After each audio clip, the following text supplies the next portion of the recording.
Hello Pisces! Welcome dito sa iyong monthly love reading.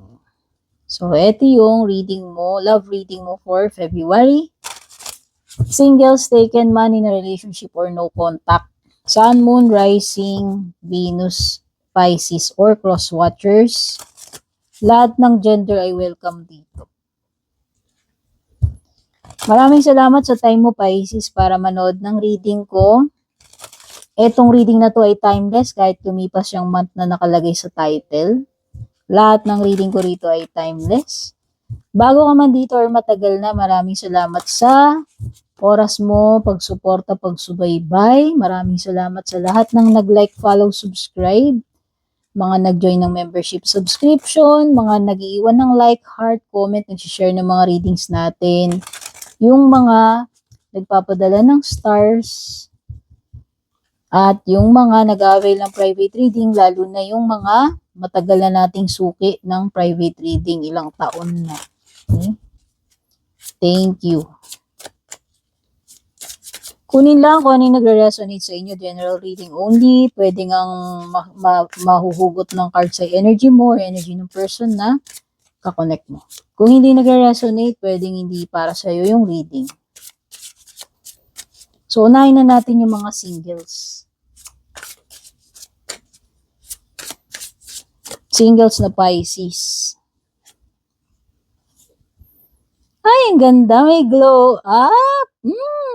Ganda for the first time. Sa mga single, ang ganda. Ikaw, Pisces, yung single na may magandang energy sa month ng February sa lahat ng signs na binasahan ko. Wow, Pisces, sabi rito, magkakaroon ka raw ng transformation, lalong tataas yung confidence level mo. Nag-glow ka eh. Inner radiance. Wow. So, sa tingin ko, Pisces, kung nagfo-focus ka sa sarili mo, sa glow up mo, mas malakas ang dating mo. Alam mo yun? And ang kagandahan nito kasi pag nagsi-self-love ka, nagsi-self-care ka, nag-glow up ka sa sarili mo, dun mo na-attract yung tamang person. Okay? Kasi hindi ka desperate eh. Kusang talagang ma-attract sa'yo yung para sa'yo kasi hindi ka trying hard, no? Tsaka nagfo-focus ka sa sarili mo. Siguro, nagpapaganda ka, nagpapa-successful ka, alam mo yun. So, most likely, makaka-attract ka ng tamang person this February or ka-date. Tingnan natin.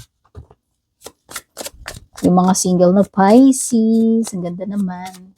Na-excite tuloy ako sa energy mo. Kasi lahat ng mga signs na binasahan ko, hindi maganda yung mga energy sa mga single, char. Ikaw lang yung may pinakamagandang energy na single. Kaya yung mga single na Pisces ngayon, mag-glow up kayo this month. Basta kung kailan makarating sa itong reading ko, kahit hindi February yan. Glow up. Kaya maganda talaga yung hindi ka desperado, desperada, maganda talaga hindi ka nagmamadali, alam mo yun.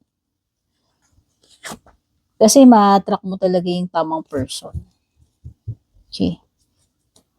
Oh, Hangman, energy mo yan, Pisces. It could be na merong another Pisces dito. Pwede may Libra. Fire. Lahat ng sign, hindi lahat ng sign. Sorry naman. May Taurus, Virgo, Capricorn, Pisces, or other water, Cancer, Scorpio. Meron ding Aries, Leo, at saka Libra.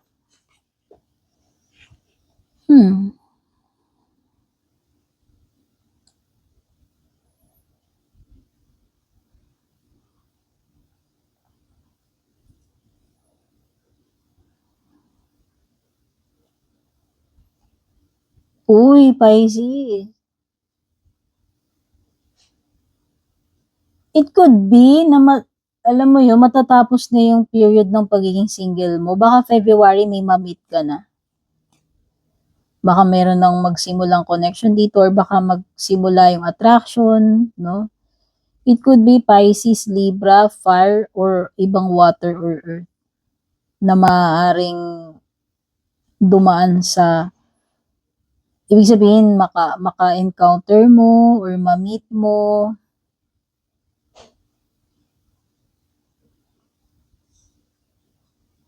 Mm. Yung iba dito, pwedeng, oo, nakikita ko may energy ng pagbabalik eh. So yan, pwedeng yung iba rito, baka merong person, meron ka naging person, past mo man yan or ex mo na maaaring bumalik sa buhay mo. Or pwede ang indication lang talaga dito na nanunumbalik na yung love sa buhay mo. Pwede rin naman ganun, kung hindi man past or ex person. Pero nakakita kasi ako ng period dito, ay ng energy na pwedeng may bumalik na person. Kaya lang alam mo yun, pwedeng ikaw naman yung pwedeng ikaw naman yung walang pake. Kasi feeling ko nga, mas nagpo-focus ka sa sarili mo eh. So pwedeng hindi mo yan tanggapin, pwedeng i-reject mo siya. Pero ang nakikita ko lang is may energy na paparating sa'yo. Na pwedeng old person, past or ex na bumabalik this Feb. Na nakikita ko kasi, ang dami mong responsibilities right now. So, parang ang feeling ko, yung iba rito, ayaw nyo pang magpakasal, wala sa isip nyo ngayon yung pagpasok sa relationship. Pero alam mo, yun yung talagang kusang ma-attract sa'yo. Kasi nga, nag-glow up ka eh. Makaka-attract ka talaga ng admirer or new connection. Whether interesado ka, hindi. Yun lang yung napipick up mo. Nga kasi nag-glow up ka. So, nakikita ko dito is an energy na you're back on track. Ibig sabihin, pagdating sa love life, alam mo yun, pumapag-ibig ka this Feb. Kaya lang nga, parang nakikita ko kasi dito, mas nakafocus ka sa sarili mo, personal growth, sa career mo, or sa negosyo mo, or sa pera mo, sa pagpapayaman. Kumbaga, parang mas priority mo yun.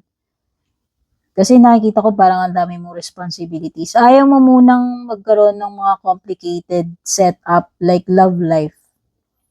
Kumbaga, hindi ka ganun ka, alam mo yun, hindi ka ganun ka-atat pagdating sa love life eh. Kumbaga, kung darating, darating. Pero ngayon parang mas focus ka, masaya kang single eh. Siguro na-enjoy mo. Siguro ang goal mo is magpayaman, alam mo yun.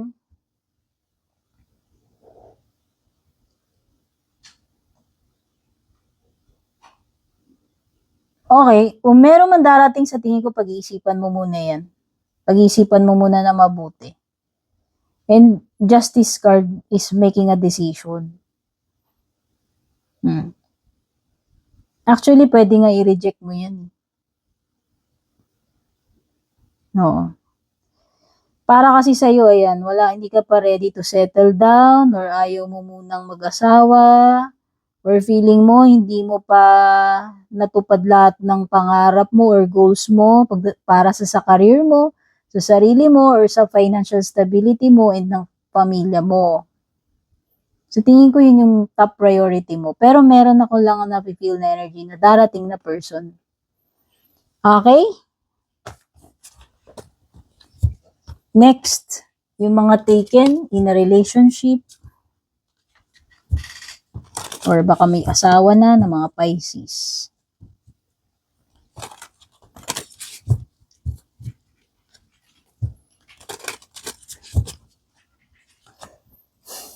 Hot and cold. Ano ba to?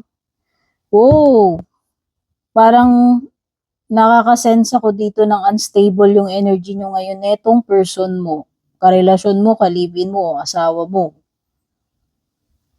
Meron time na may gana siya sa kama, may time na hindi kanya pinapansin, walang galawan, walang pansinan. May time na very mainit, alam mo yun? So, parang weird. To? So, tingnan natin. Etong month na to, yan yung energy sa inyong mag-asawa or magka-relasyon or magka-live-in. Okay? Take only what resonates. Energy mo man yung tinutukoy dyan or person mo, ikaw makakapagsabi.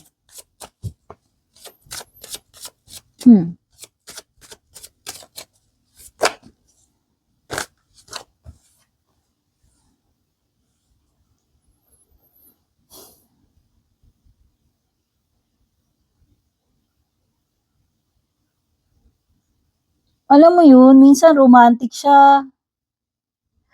Minsan hindi. Minsan magulo, malabo. Malabo. Ano parang paiba-iba ng signal tong partner mo, karelasyon mo, kalibin mo, or asawa mo, Pisces. Paiba-iba siya ngayong month na to. Hot, cold, no? Tingnan natin kung bakit. Balasahin ko lang.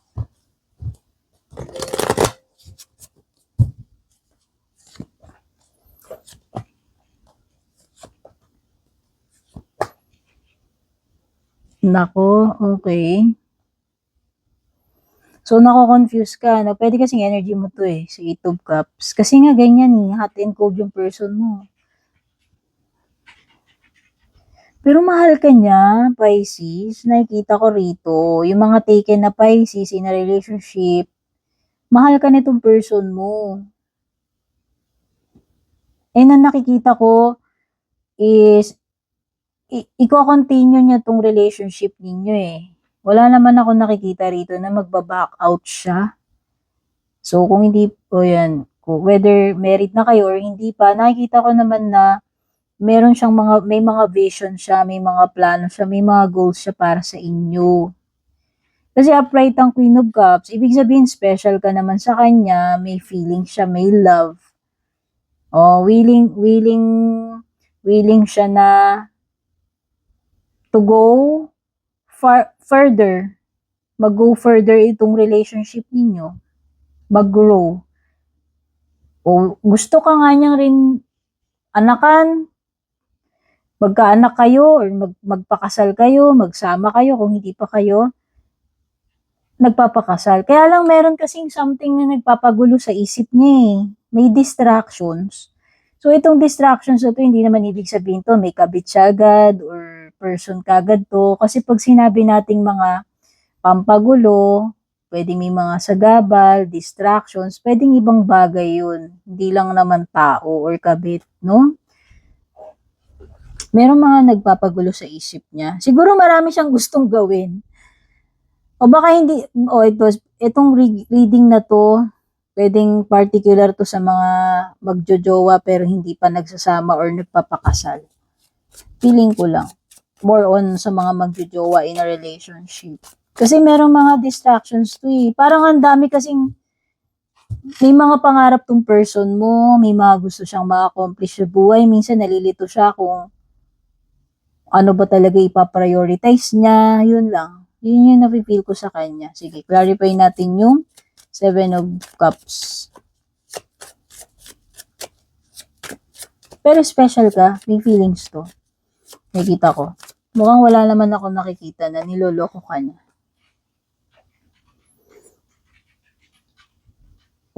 Baka naman popular ba tong person mo? Baka public figure siya, or nasa social media siya, or nagpe-performing artist siya. Kasi parang may mga gusto siyang i-pursue sa career niya, sa personal life niya. May mga goals siya sa sarili niya. Gusto niya sumikat. Ayan Ito yung person na talagang nangangarap siya na magiging famous siya. Baka yun lang naman yung nagpapagulo sa ngayon sa relationship niyo. Kaya lang, ang mahirap kasi dito, halimbawa, famous siya, artist siya, or banda siya, baka kasi may mga mamimit siya. Siyempre, baka maraming nagkakagusto sa kanya, nakaka-attract siya ng mga tagahanga, malay mo. Baka lang naman yun yung maging potential na problema ninyo. Pero sa ngayon, wala akong nakikita ang third party. Although, nakikita ko parang merong someone na curious sa kanya. Baka may stalker siya. O baka may fan to. Kasi nga sabi ko nga, parang sikat tong person mo Meron, baka may na-obsess sa kanya, nagkakakrush sa kanya, nag-i-spy sa kanya, stalker. Pero hindi ko nakikita na papatulan niya. Wala akong nakikita right now na pumapatol siya doon. Tingin ko lang yun. Parang baka minsan naisasantabi ka niya, kaya nagiging hot-cold siya. Okay? So, yan yung mga na-pick up. May Cancer, Taurus, Libra, Cancer, Scorpio, Pisces, or Fire. Ito na tayo sa no contact.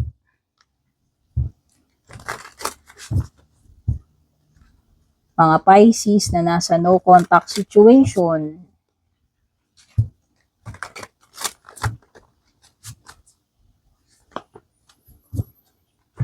Stalking. Wow. Whether ikaw to, nag-i-stalk sa socials na ito o itong person na to yung nag-i-stalk sa'yo.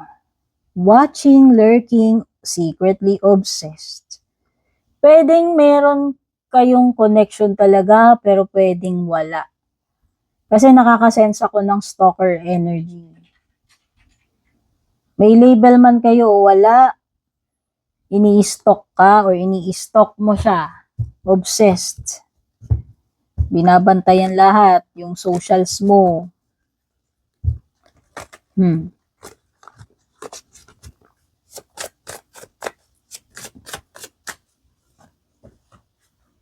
Ayan na nga. Oh, may pang-block dito.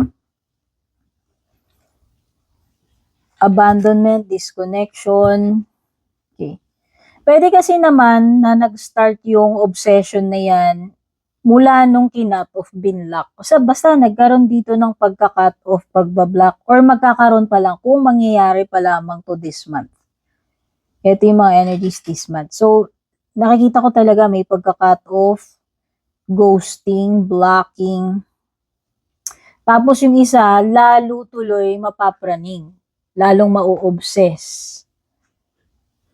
Oo, pwedeng ni-restrict mo siya, ni-restrict ka niya, binlock mo siya or binlock ka niya, ginost mo siya or ginost ka niya, kung ano yung nagre-relate sa inyo. Pwedeng may Aquarius, Taurus, Virgo, Capricorn. Pwedeng may mga water na kapareho mo, Cancer, Scorpio, Pisces energy. Okay, yung iba sa inyo, pwedeng ito ay pamilyado na. Hindi ko alam kung sino yung pamilyado. Merong energy ng pamilyado, pwedeng third party situation to. Wala eh. So, sa tingin ko, etong month na to, kasi monthly reading to, etong month na to, tingin ko walang pag-asa na mag-open yung communication lines. No? Whether ikaw man yung nang-block dito, ng ghost or siya. Kasi nga meron ako nasa-sense dito na third party situation, pwedeng pareho kayong taken or married, or yung isa lang sa inyo, may nakaladkad dito sa third party situation. Pero the more, lalong naging obsessed, lalong naging stalker, lalo na nung binlock na dinisconnect. Okay? Pero nalalabuan ako eh. Walang kasiguraduhan to this month kung merong mag-a-unblock dito or magre-reach out uli. No? Yun lang yung nafe-feel ko. Sobrang hindi matanggap. Hindi matanggap kung sino man yung binlock dito. Kung sino man yung ginost, hindi niya matanggap yun. Sobrang panghihinayang niya talaga. Sobrang lungkot, sobrang desperation to the point na na-obsess, nag-i-stalk. Okay?